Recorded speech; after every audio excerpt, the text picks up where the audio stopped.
Hey you, so continuing on from the full gold stack, the full high premium gold stack, we're gonna take off from where we left off. So I'll get into showing the 2005 set now. So we'll take a quick look at the COA on this one. So this is the 4 coin set, another set that I actually picked up for a fantastic price. Now, a lot of these, when I first showed up, it was a 2012 set, I'd mentioned that I would be looking for the special designed sovereign dates, and I'd come across an individual that had the majority of them in fantastic prices, and condition wise it was as new from the mint. So I just needed to arrange a few things, move a few things about to go on to acquire these pieces from the individual. But this was also picked up recently, even the past couple of months, time of releasing this video, December 2018. And so I ended up getting that. As I was mentioning on the last video, I've decided to really focus more on having a bit of fun and securing some gold pieces that I like, that I feel will do better in the long run. Now, the same was done when I was picking up silver a lot heavier in 2017. Whereas with this here, I've gone for gold. I think close to everything I'm showing here, unless you're dealing with a real scrupulous dealer, you know, or cutthroat dealer, I'll be able to sell at price purchased, or you know, for a premium, and that's my whole intentions with this. But it's also, when I say having a bit of fun, it's enabled me to acquire more pieces that I actually like. I've had the whole fun of the chase. You know, finding these at decent prices now is very hard. So that's also been interesting. Some are virtually impossible to find, regardless of the size, or any size that I would really be interested in. So here's the full breakdown of what you're getting in this. So just finding a dealer that had them and being able to secure them when I did was a most definite. There was some pieces that left. When I say some pieces, I mean I did liquidate a bit of silver to make this purchase happen. Once again, I was in double digits. I was well over 10,000 ounces in silver. So bringing that down and bringing the gold up, although high premium, was also part of this recent gameplay. So this is one of the boxes. You can see the new styles from the Britannias and above. But this is how they came once upon a time. Then when they stopped doing this, you could really see this has a real old feel and look to it. You know, it's got the button. It's spanking brand new condition. But I do prefer what they do now. But you can see these are one of these, I don't know, like this could just go for eons and eons. But it is real nice. Like I said, it's got the green felt look there, effect in the background. We'll just take a quick peek at these.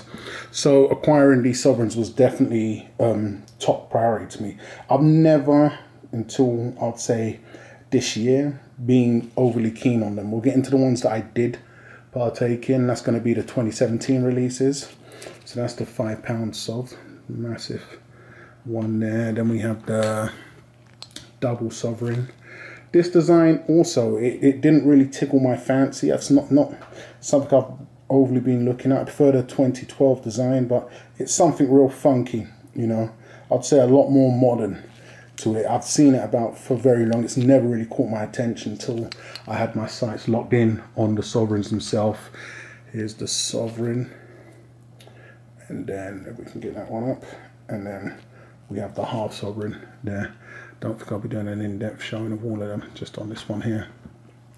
But, you know, now I have it, I would say on any of these, if they can be picked up for a decent price for individuals looking for them, and what is a decent price? Going by what's on eBay now, I believe on eBay you're gonna have your, there's one seller that practically has them all in.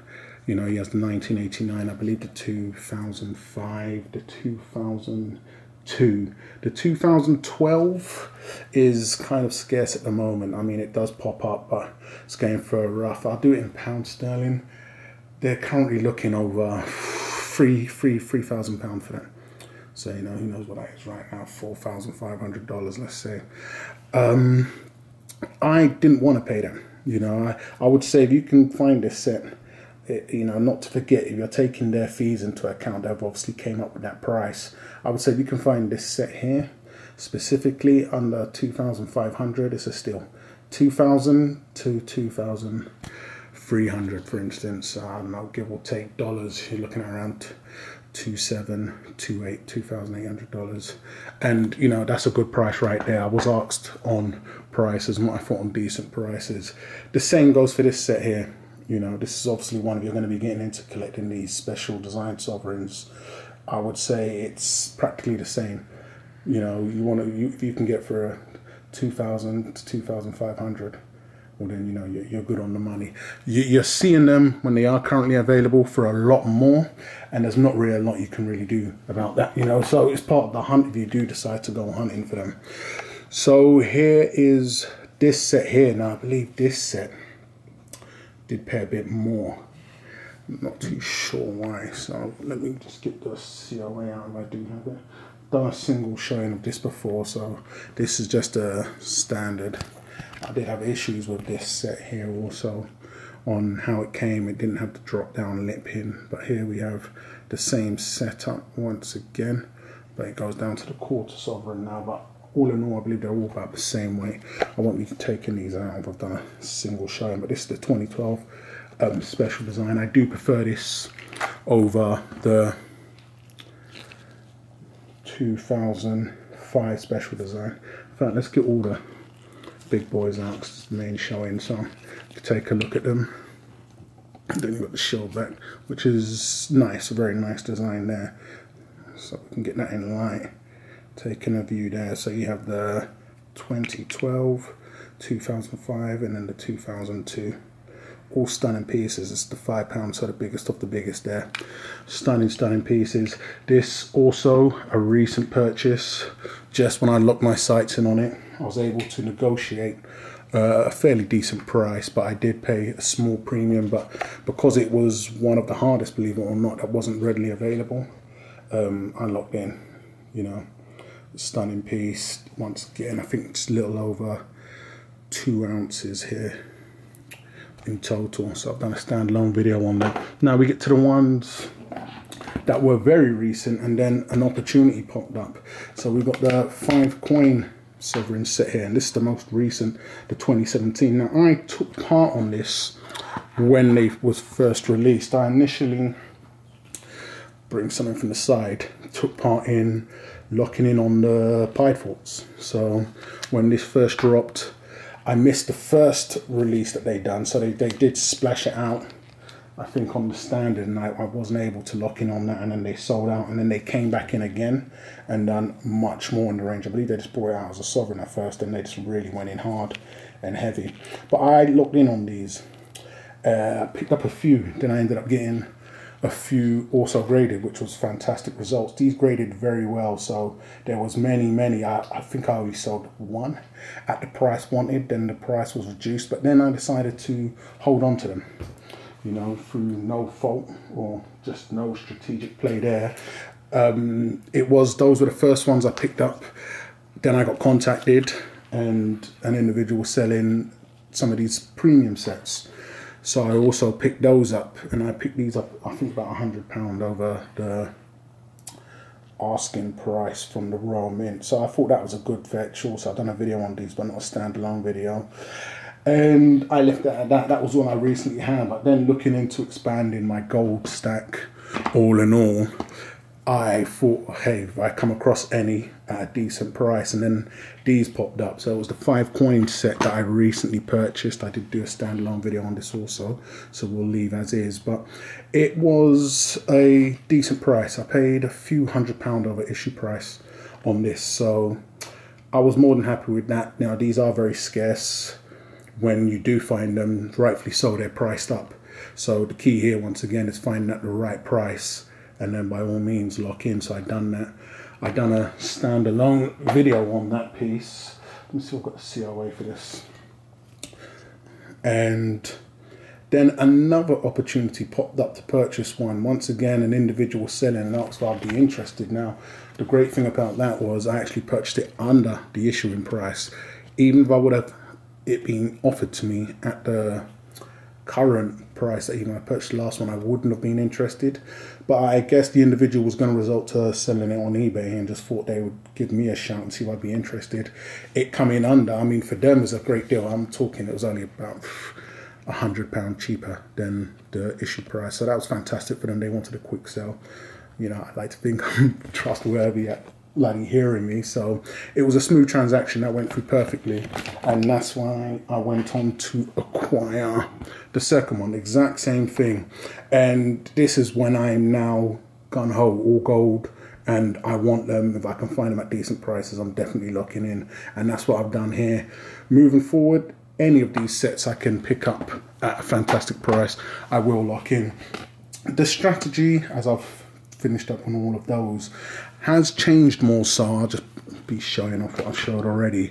In that, I would say in 2017, I was aggressive silver and the opportunities that pose, and they're still there, I believe. But with just the gameplays that a lot of the dealers are doing, and you know, the mints also, I think it's more risky in silver, but there's most definitely opportunities. I know to ask if there's still opportunities to pick up certain coins and flip them at time of release. And this, you only need to look at the Germania coin, I believe it is. In Europe, it's not doing as fantastic, but in America, it's doing absolutely fantastic. So it goes to show, just from location where you are, I mean, for an individual to pick up the coin in Europe and then sell it on eBay in America, there's fantastic opportunities there. But you know, I just don't like the whole gameplay of things. I have no doubt the mindset of a lot of the dealers now, if it does great, well then it's just really milking it and taking full advantage of individuals that got involved. So I just wanted more of a safe bet. I thought I was way too heavy silver. So this has been my own version of a safe bet. I do have more standard BU gold in weight. I won't be going too heavy. This is why I've really limited it. I really need to like the design. Personally, I feel like the design on the 2014 Britannia is the best when we're talking special years. It's not for whichever. I just personally find it the best looking design. So, I mean, this is another coin in any larger sizes I'll be up for if any individuals are selling, but finding it is very hard. So it's just one of those things. So I would easily just stock up on more of these if they come across, also knowing that should I need to sell or want to sell, of course I'm paying a premium for these coins, but I feel like I could easily get the money back, and it's adding a bit of spice in my life picking up these coins here. So that's why I've gone more aggressive on the gold and more heavy gold. I haven't exactly given up picking up silver high premium and flipping it. I just need to see better opportunities and just the whole landscape looking like it's better off. Right now, I think, and not to forget, I was doing a lot more of my flips, even with the swans, to dealers. Dealers are now clued up. I wouldn't say they was not clued up before, but on a hot release now, you'll get a message, even from the Royal Mint, show your interest or pique you, let's see how much you want it. And, you know, you got to put in your email address, and it gives them a gauge of how hard they're going to hit you. That's the only way I see it. You know, if that was the case, they would do this on all of their coins. So we're seeing this a lot more on their lower mintage coins. I think these are the shady tactics. So you're kind of like asking for it. Whereas once upon a time, they may have waited for a video like mine to come out and then think, oh, well, you know, there's going to be a bit of hype around this, I'm going to up the price. It's just a lot more shadiness. And, you know, when you take the risk into account and then shutting down the avenue of even being able to offload it back to the dealer, for me, which I've always found a lot easier, I've gone more heavier on these. With these, I feel like a dealer will still pay a premium for them. I won't have issues offloading them to a dealer. And I'm more than happy to hold these for the long term. It's pushing up my gold stack. Yes, it's high premium, but I feel everything I've shown here, I could easily sell for a profit to a dealer unless they was being real cutthroat. And so, you know, I'm going to wrap this one up, guys, but it'd be fantastic to hear what you guys think of this video. Hate or love it, leave your comments in the comment section. Go ahead, subscribe if you haven't done so already, and I'll catch you guys on the rebound.